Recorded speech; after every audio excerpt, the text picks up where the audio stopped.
So guys welcome back to my YouTube channel learn science. आज की ये video जो है चैप्टर 1 न्यूट्रिशन इन प्लांट्स का पार्ट 4 है। अगर आपने पार्ट 1, 2, 3 अभी तक नहीं देखा है तो डिस्क्रिप्शन में मैंने उन तीनों पार्ट्स का लिंक दे दिया है, आप वहाँ से जा कर के वो तीनों पार्ट्स देख लें, क्योंकि इसके हर टॉपिक एक दूसरे से कनेक्टेड रहता है। इस वजह से अगर आप वो तीनों वीडियोस नहीं देखेंगे तो आपको ये वीडियो समझ में नहीं आएगी। तो आज का जो हमारा टॉपिक है वो है इंसेक्टिवोरस प्लांट्स। पिछली वीडियो में हमने पैरासाइटिक एंड सेप्रोफाइटिक प्लांट्स के बारे में पढ़ लिया था। आज इंसेक्टिवोरस प्लांट्स के बारे में पढ़ते हैं। Insectivorous plants are the one that derive some और most of their nutrients by trapping and consuming animals, mainly insect. कि इंसेक्टिवोरस प्लांट्स जो हैं वो ऐसे प्लांट्स होते हैं जो कि अपने न्यूट्रिएंट्स का कुछ हिस्सा या फिर अपना पूरा ही न्यूट्रिशन सिस्टम जो है वो कीड़े मकोड़ों से, एनिमल्स को जो है खा करके या एनिमल्स को ट्रैप करके फिर उनको डाइजेस्ट करके वो जो है अपना न्यूट्रिशन लेते हैं। एनिमल्स जिसमें कि मेनली कीड़े मकोड़े आते हैं, यानी कि इंसेक्ट आते हैं।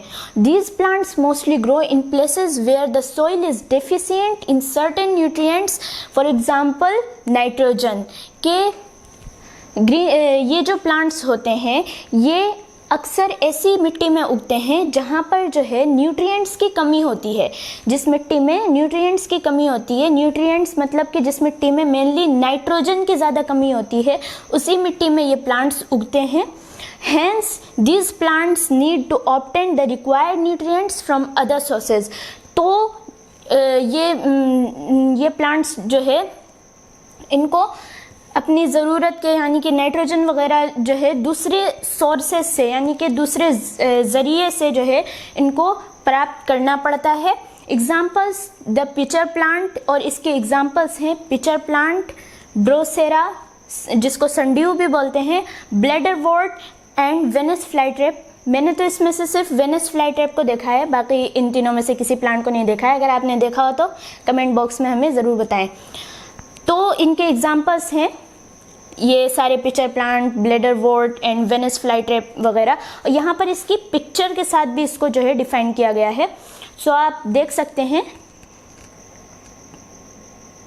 यस, ये है हमारा संड्यू प्लांट।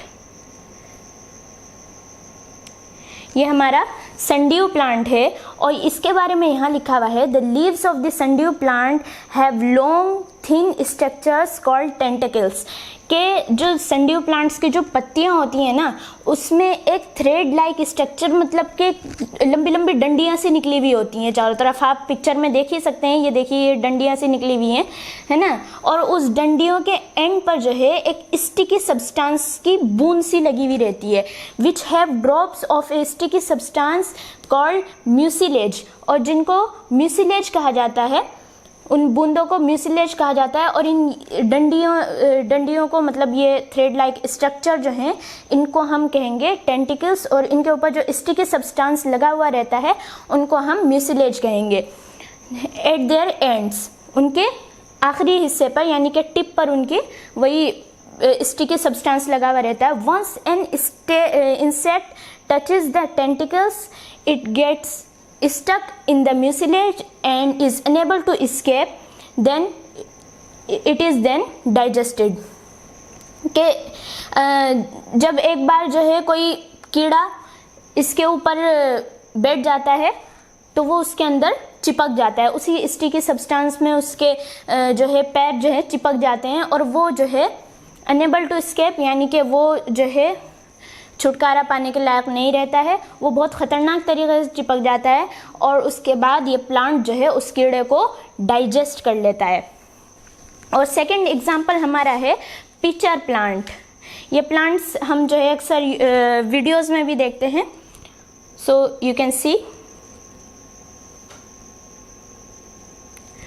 ये पिचर प्लांट है, ये एक थैली टाइप का होता है।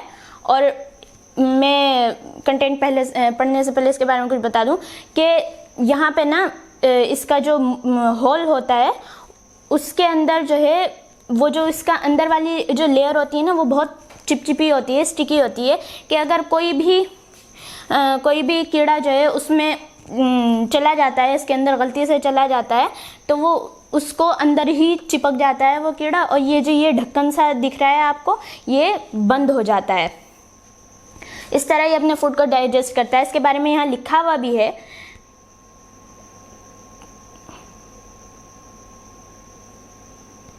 इसके बारे में यहाँ लिखा हुआ है, the leaf of the pitcher plant is modified to form a tubular pitcher like structure, के जो ये पिचर प्लांट्स की जो लीफ होती है वो ट्यूबुलर लाइक, यानी कि एक ट्यूब की तरह जो है, थैले की तरह लटकी हुई होती है, और इसका स्ट्रक्चर ही वैसा होता है। The inside of the pitcher plant is lined with downward pointing hair that do not allow any trapped insect to climb up and escape, के अगर इसके अंदर जो है हेयरी लाइक स्ट्रक्चर होता है, यानी कि बालों की तरह स्ट्रक्चर होता है, जो कि नीचे की तरफ झुका हुआ रहता है, कि अगर कोई इंसेक्ट इसके अंदर चला जाता है तो वो ऊपर उड़कर नहीं आ सकता, वो चिपक जाता है अंदर ही, या फिर अंदर ही फिसल के चला जाता है उसके नीचे वाले एरिया में।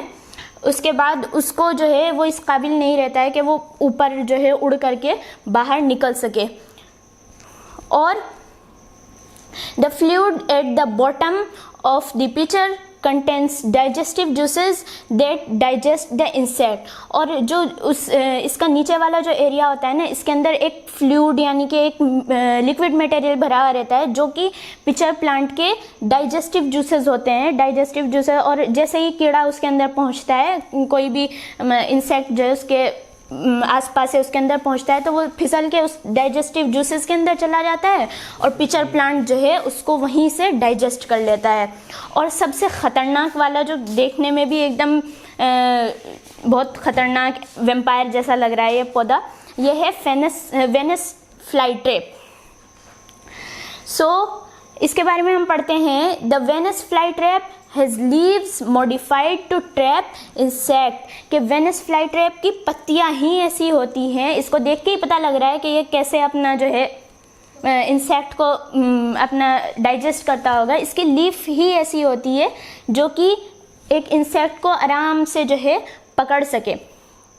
The inner surface of the leaves have short stiff hair, के जो इनर सरफेस जो होता है लीव्स का, वो उसके अंदर छोटे छोटे और घने और चिपचिपे बाल होते हैं उसके अंदर। मतलब ये रेड वाला एरिया है ना, ये सारे छोटे छोटे बाल हैं जिसमें जो है कीड़ा आसानी से फंस जाए पूरी बुरी तरीके से। When an insect touches the hair, the leaves snap shut in less than a second. The insect is then digested. और जैसे ही वो इंसेक्ट जो है इसके अंदर जा करके इसके अंदर के हेयर्स को टच करता है, तो वो जो है वो उसको मतलब वो एकदम सेंसिटिव हो जाता है, और 1 सेकंड से भी कम वक्त में जो है वो पौधा जो है अपने आप को इस टाइप से बंद कर लेता है, इस तरह से बंद कर लेता है, और इंसेक्ट जो है वो डाइजेस्ट हो जाता है। और नेक्स्ट है हमारा ये ब्लैडर वॉर्ट्स। यस, तो ये पौधे, इसके बारे में लिखा हुआ है, the slender leaves of bladder worts bear a large number of very small pear shaped bladder structures which act like trap doors and suck in small insect in less than a second। कि ये जो इसकी slender की shape की जो पत्तियां होती हैं, इसके अंदर जो है ब्लेडर स्ट्रक्चर्स यानी कि बहुत ही खींचने वाले, अपनी तरफ खींचने वाले और लेसदार जो है इसके अंदर स्ट्रक्चर पाए जाते हैं, जो कि अगर उसका कीड़ा कोई जो इंसेक्ट जो है उसके आसपास उड़ता है तो वो जो है उसको मतलब एक तरह से चूस लेते हैं, उसको अंदर अपने अंदर खींच लेते हैं और वो जो है इंसेक्ट को डाइजेस्ट कर लेते हैं। तो ये टॉपिक यहाँ पर ख़त्म हो जाता है। अगला हमारा टॉपिक है सिम्बायोटिक प्लांट्स। ओके,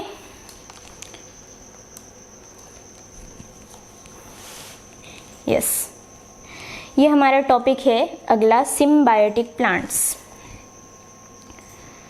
सो यहाँ पर लिखा हुआ है सिम्बायोटिक प्लांट्स के बारे में। Certain plants live in association with other organism, के अक्सर जो प्लांट होते हैं वो जो है किसी और ऑर्गेनिज्म से, एसोसिएशन मतलब कि किसी और ऑर्गेनिज्म के राब्ते में रहते हैं, है ना। Share food and other resources, और वो अपना खाना भी उनके साथ शेयर करते हैं, और अदर रिसोर्सेज यानी कि और भी कुछ बहुत सी चीज़ें शेयर करते हैं। Both the types mutually gain from each other, और जो दोनों जो प्लांट है दोनों को फ़ायदा होता है, दोनों एक दूसरे से फ़ायदा हासिल करते हैं। Such plants are called symbiotic plants, और ये प्लांट्स जो है सिम्बायोटिक प्लांट्स कहलाते हैं। And the relationship is called symbiosis, और इनकी जो रिलेशनशिप होती है वो सिम्बायोसिस कहलाती है। यहाँ पर कहने का मतलब ये है कि कुछ ऐसे भी कुदरत में प्लांट्स हैं जो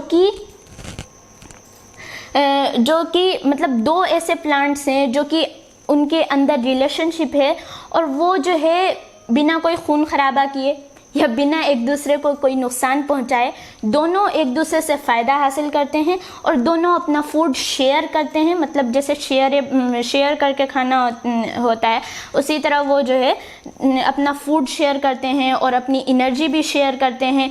तो इस तरह के प्लांट्स को हम सिम्बायोटिक प्लांट्स कहते हैं, सिम्बायोटिक प्लांट्स। और इनका जो रिलेशनशिप होता है, शेयरिंग रिलेशनशिप जो होती है उसको सिम्बायोसिस कहते हैं। प्लांट्स को सिम्बायोटिक प्लांट्स कहते हैं, और जो शेयरेबल रिलेशनशिप होती है उसको सिम्बायोसिस रिलेशनशिप कहते हैं। और यहाँ पर लिखा हुआ है lichens are the example of symbiotic association between fungus and an alga. Lichens जो है वो एक एग्जाम्पल है सिम्बायोटिक एसोसिएशन का बिटवीन फंगस और एल्गा के बीच में, यानी कि फंगस और एल्गा के बीच में एक रिलेशनशिप है जिसमें फंगस को भी फ़ायदा होता है और एल्गा को भी फ़ायदा होता है। एल्गा जो है एल्जाई आपने पढ़ा होगा, उसका सिंगुलर है एल्गा, और फंगी का जो है सिंगुलर फंगस है। तो इन दोनों के बीच में जो रिलेशनशिप है उसको सिम्बायोसिस रिलेशनशिप कहते हैं, और ये एक एग्जाम्पल है सिम्बायोटिक रिलेशनशिप का। और यहाँ पर इसकी पिक्चर भी दी गई है, देखिए।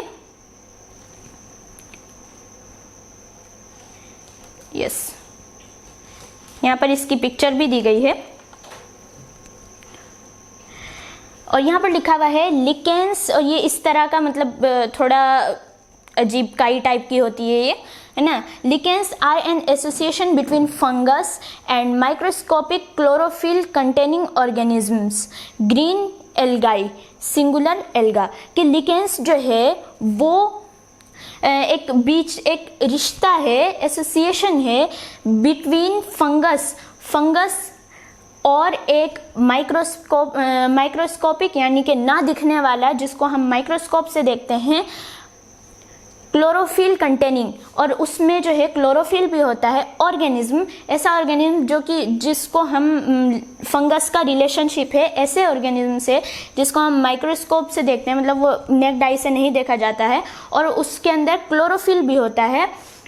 उस तरह के ऑर्गेनिज्म जिसको हम एल्गी के नाम से जानते हैं, जिसका सिंगुलर है एल्गा।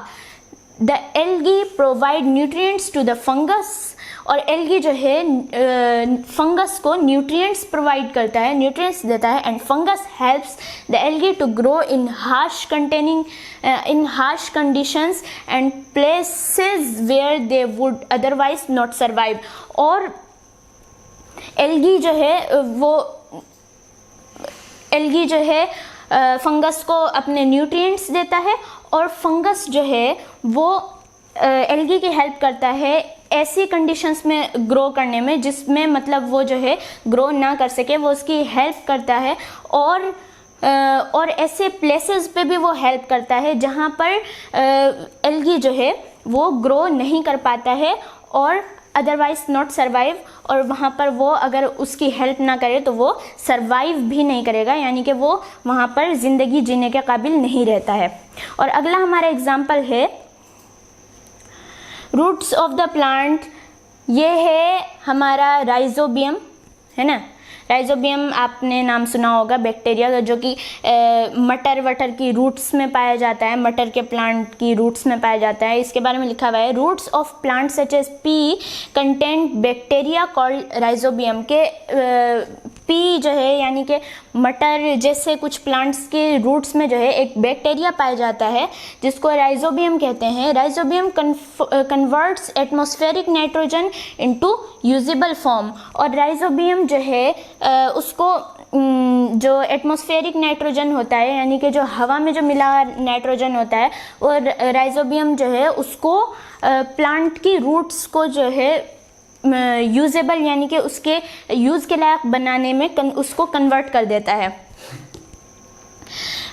और उससे अमोनिया गैस बनाता है जिसकी पी प्लांट को ज़रूरत होती है। The plants in turn provide nutrients for the bacterias growth, और जो पी प्लांट होता है वो बदले में उसको न्यूट्रिएंट्स प्रोवाइड करता है इसकी ग्रोथ के लिए।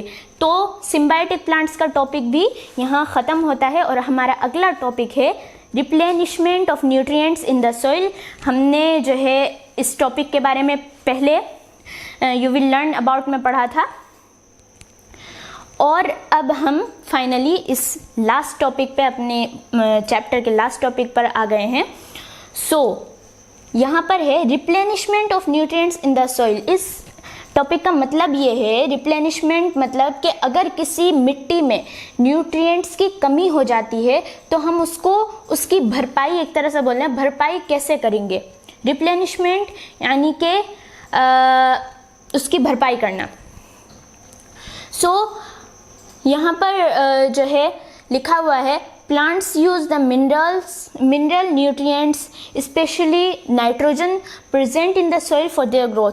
प्लांट जो है वो मिनरल न्यूट्रिएंट्स को यूज़ करते हैं, जैसे कि नाइट्रोजन को वो यूज़ करते हैं जो कि मिट्टी में पहले से प्रेजेंट रहता है फॉर देयर ग्रोथ, और अपने बढ़ने के लिए प्लांट जो है नाइट्रोजन और मिनरल्स का, न्यूट्रिएंट्स का यूज़ करते हैं अपनी ग्रोथ के लिए। As a result there is a depletion of nitrogen in the soil over a period of time, और इसके नतीजे में नाइट्रोजन जो है, नाइट्रोजन की मिट्टी में कमी पड़ जाती है। डिप्लेशन मतलब होता है रिडक्शन, यहाँ पर वर्ड हेल्प में दिया गया है रिडक्शन, और जो है इसका मतलब होता है कमी हो जाना, यानी कि हाँ कमी हो जाना। नाइट्रोजन की जो है मिट्टी में कमी हो जाती है, एक पीरियड ऑफ टाइम के बाद, एक लंबे समय के बाद जो है नाइट्रोजन की कमी हो जाती है मिट्टी में।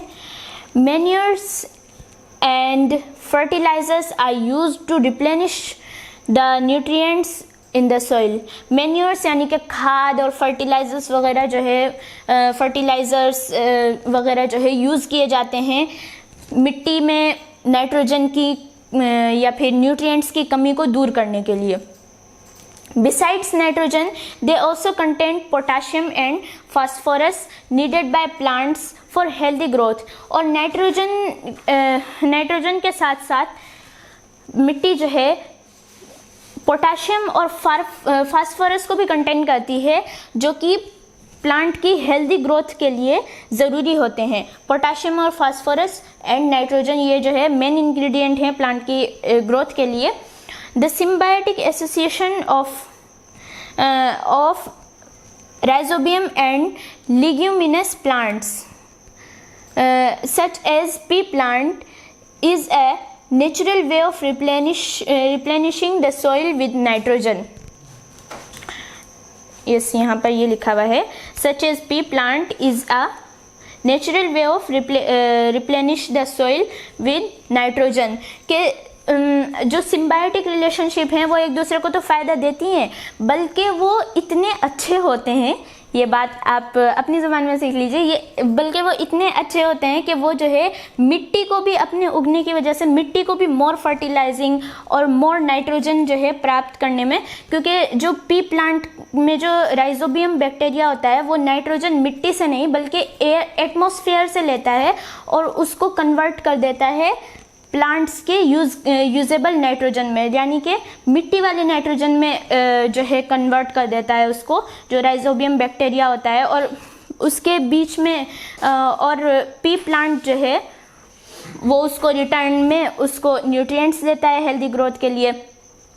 तो जब राइजोबियम जो है एटमॉस्फेयर के नाइट्रोजन को कन्वर्ट कर देता है इसमें मिट्टी के नाइट्रोजन में, तो ये जो है पी प्लांट के लिए भी फ़ायदेमंद होता है और ऐसी फसल के लिए भी फ़ायदेमंद होता है जो कि मिट्टी में उगाई जाती है। सारी फसलें मिट्टी में उगाई जाती हैं, है ना।